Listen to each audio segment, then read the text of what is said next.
host of the Gridiron.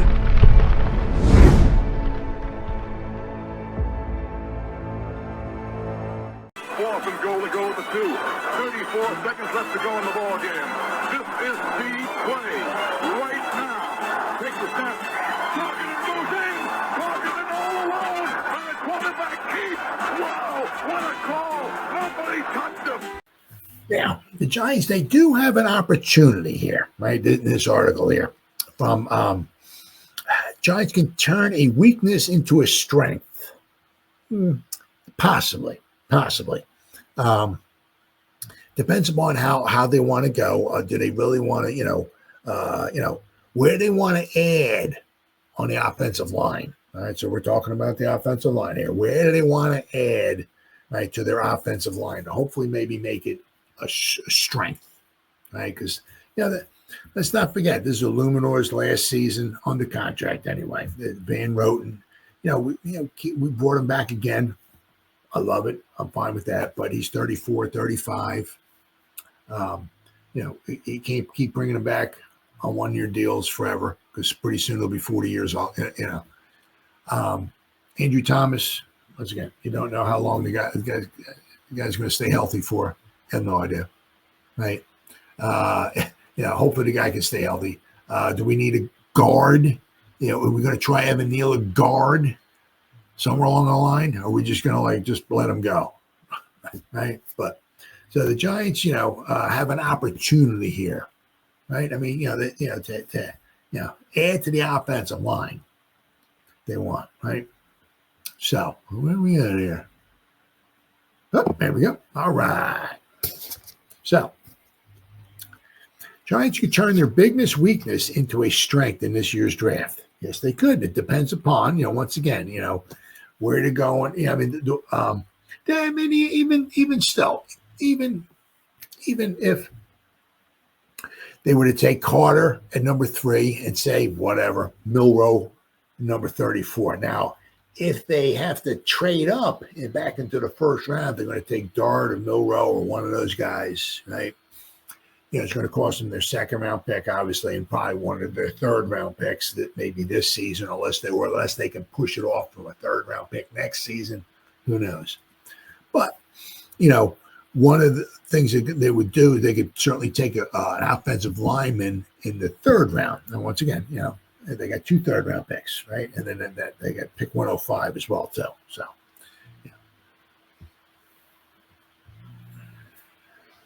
Entering the 2025 NFL Draft, the Giants need to prioritize adding talent to the offensive line. Thankfully, they are positioned to turn this weakness into a strength with one crucial selection.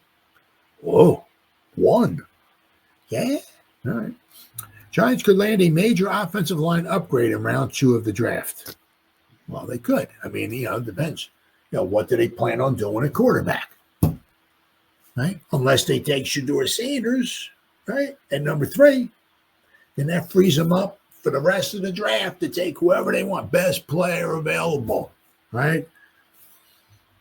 So Big Blue holds the 34th overall pick in this year's draft, the second pick in the second round. Every year, projected first rounders slip in the draft, and are available at the top of round 2. Every year. Giants will be positioned to land one of those prospects this year, and that prospect could be an immediate impact offensive lineman. Among the top names who could slip into the front of the second round is offensive tackle / offensive guard Greg Zabel out of North Dakota State, Oregon offensive tackle Josh Conerly Jr. or Ohio State's offensive tackle Josh Simmons, and Alabama offensive guard Tate Ratledge. If one of these projected first-round offensive linemen falls into the Giants' lap at number 34 pick, they could turn the position into a strength. Giants' offensive line is mostly solidified with Andrew Thomas, John Runyon Jr., Jermaine Illuminor returning as starters. Greg Van Roten will return as well. However, the Giants would likely prefer to upgrade that spot if possible for the draft. The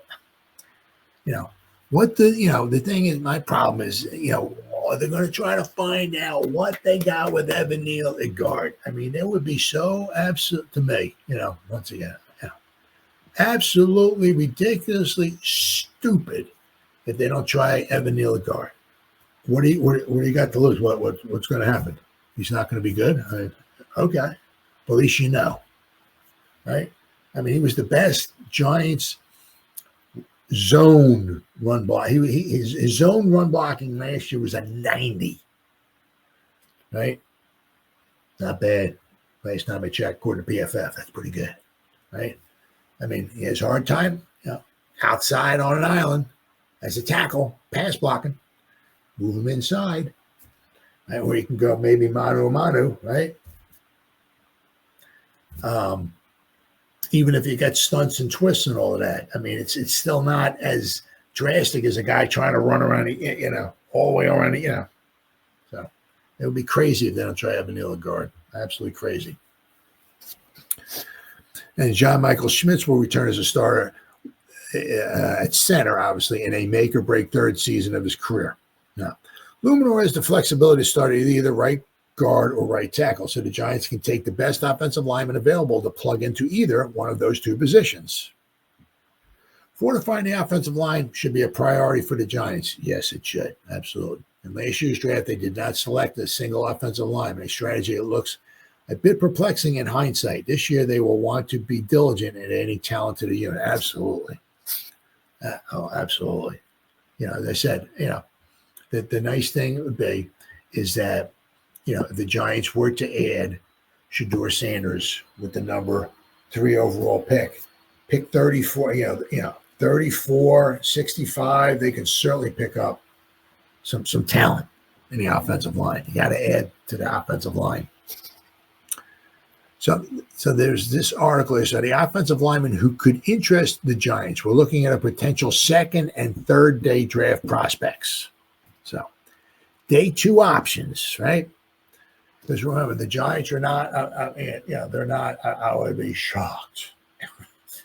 They took an offensive lineman with pick 3 overall. Shocked. Unless they were to trade back to number 6 or possibly number 9. Then they could possibly take an offensive tackle, right? That wouldn't be bad.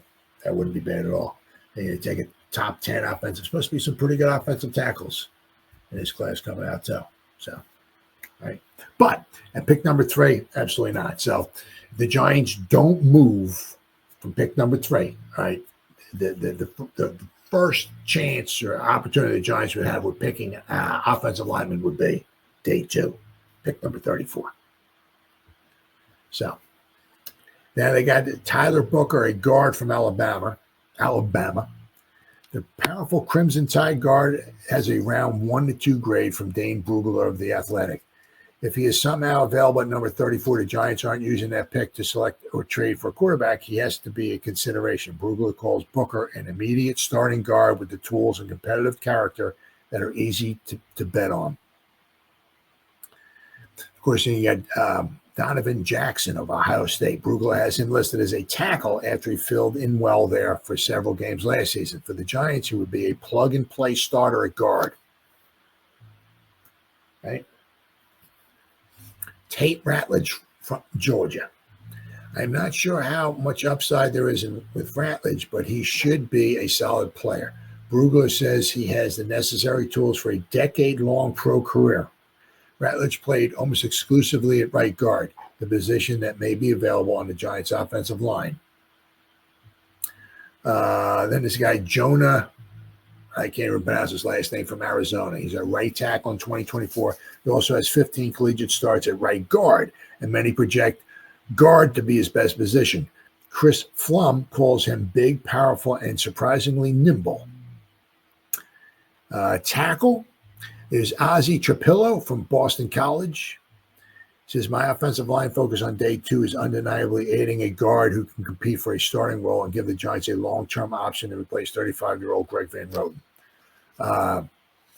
And also a tackle. With Andrew Thomas's injury history and Jermaine Illuminor in the final year of his contract, can't be discounted. So a guard, a plug-and-play guard, or a tackle who can, because I said, once again, this is Illuminor's final season under contract. We can certainly bring him back.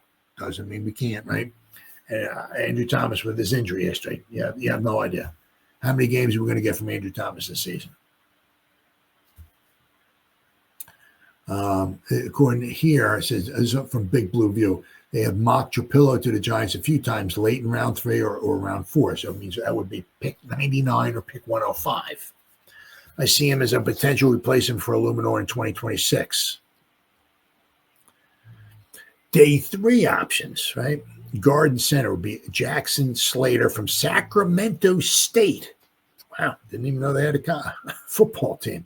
A small school player who has impressed at the Senior Bowl and has reportedly been rising up draft boards. Played guard in college, but has shown center guard flexibility, which would be huge for the Giants. Brugler says Slater projects as a guard center NFL backup with a chance to be more in the right situation. Wyatt Millam from West Virginia, a collegiate tackle. He is probably destined for a guard in the NFL. Then there's the tackles. There's Charles Grant from William & Mary, a small school player who is physically dominant while playing tackle at the FCS level. Brugler has a 3rd-round grade on Grant, who might be in consideration for the Giants with picks number 99 or 105 overall. Holland Pierce, 6'8", 341 pounds. He was a 455-pound high school kid who walked on at Rutgers and made himself into a player with hard work. I had a chance to speak with him a few months ago, and he detailed his journey. Brugler says Pierce projects as a swing backup in the NFL. Then there's Johnny Cornelius from Oregon. I asked Chris if I had overlooked anyone, and Cornelius was the player he pointed out. All of his experiences at right tackle, though he may have a ability to move inside to guard at the NFL level. So, I mean, this is certainly something, without question. The Giants need to consider without question, as far as especially because they did not add an offensive lineman or a defensive lineman in the draft last season, right? Which is right. I mean, let's not forget. I mean, they brought in a few years ago DJ Davidson. Okay, they brought in Jordan Riley. Okay, nothing. Right. We did bring in we brought in Zudu, McKeithen. It's just they're not really working out. Right. So some of the guys we're drafting are not working out. Or some of the guys say maybe Shane's drafting, they're not really working out. He's got to do a better job. But the Giants would be really foolish not to add to their offensive line and defensive line, at least one on each. So look for the Giants, especially if they don't have to trade away any of their picks, right, to move up into the first round to draft a quarterback. Because if they're thinking about, like, say, Milrow. I get the M's mixed up. Milrow. If they think they have to jump up into the first round and jump in front of the Steelers to grab Milrow, they're going to have to trade away some draft capital, possibly this season, unless they can push some of it off into next season. But if by their first 2 rounds, maybe they get themselves a quarterback, right? Then they got picks, 65, 99, and 105. Look for them to take an offensive lineman. I mean, I said if they take a quarterback in the first round, that opens them up. Maybe take an offensive lineman in the second round. But if they take a quarterback in the second round, then one of those 2 third-round picks, if not a 4th-round pick, should be an offensive lineman without question.